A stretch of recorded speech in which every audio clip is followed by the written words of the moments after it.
बिस्मिल्लाहिर्रहमानिर्रहीम अस्सलाम वालेकुम। आप देख रहे हैं हलाल फूड्स यूट्यूब चैनल। आज मैं शवारमा ब्रेड की रेसिपी आपके साथ शेयर कर रही हूँ। बहुत ही सॉफ्ट ये शवारमा ब्रेड बनेगी तो और बहुत आसान तरीके से हम इसको तैयार करेंगे। अगर रेसिपी पसंद आए तो वीडियो को लाइक और शेयर कीजिएगा। एक बाउल हम ले लेंगे और इसमें आधा गिलास हम नीम गर्म दूध डाल देंगे।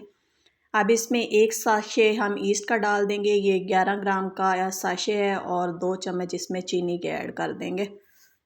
हाफ़ टी स्पून नमक डाल देंगे इसमें और इसको अच्छी तरह से अब ऐसे मिक्स कर लेना है। 2 कप इसमें मैदा ऐड कर देना है। मैदा छान कर यूज़ करना है, मैंने पहले से छान कर रखा हुआ है। और अब इसको ऐसे मिक्स करते हुए हमने इसकी डो सी बना लेनी है।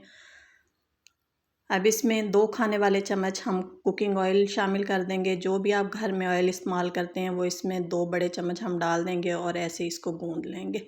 अच्छी तरह से हमने इसको गूँधना है और फिर ऐसे इसका पेड़ा सा बनाकर थोड़ा सा ऑयल हम ऊपर लगा देंगे और ऐसे इसको ग्रीस करके तो तकरीबन 2 घंटे के लिए कवर करके हमने किसी गर्म जगह पर इसको रख देना है, जब तक कि ये अपने साइज़ से डबल ना हो जाए। ये देखिए 2 घंटे के बाद डो जो है ये फूल कर अपने साइज़ से डबल हो गई है। अब फिर ऐसे हल्के हाथ से हम इसको थोड़ा सा गूँध लेंगे ताकि इसमें जितनी भी हवा बनी है वो उसको ऐसे गूँध कर हमने निकाल देना है। अब जिस साइज़ के हमने ये शवारमा ब्रेड तैयार करनी है उस उतने हिस्सों में हम इसको डिवाइड कर लेंगे और ऐसे पेड़े बना लेंगे हम।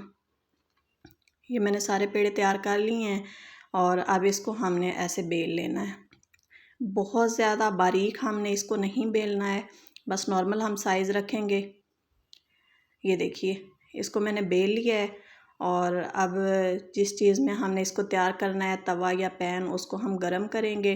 फ्लेम हमने मीडियम टू लो रखना है और जब ये देखिए ऊपर से फूलना शुरू हो जाएगी ब्रेड तो इसका मतलब है नीचे से ब्रेड पक चुकी है। अब इसकी साइड हमने चेंज कर देनी है और ऐसे ऊपर से हल्का सा प्रेस करके हमने इसको दोनों साइड से पका लेना है। ये देखिए बहुत अच्छी तरह से हमारी ये शवारमा ब्रेड तैयार हो गई है। बस इसी तरह से ये मैंने सारी ब्रेड्स तैयार कर ली हैं और ये आप देख सकते हैं कि कितनी सॉफ्ट ये बनी है। तो अगर आपको रेसिपी पसंद आए तो वीडियो को लाइक और शेयर करें, चैनल को सब्सक्राइब करें और कमेंट करें कि आपको ये रेसिपी किस तरह की लगी। मिलते हैं नेक्स्ट वीडियो में, जब तक के लिए अल्लाह हाफिज़।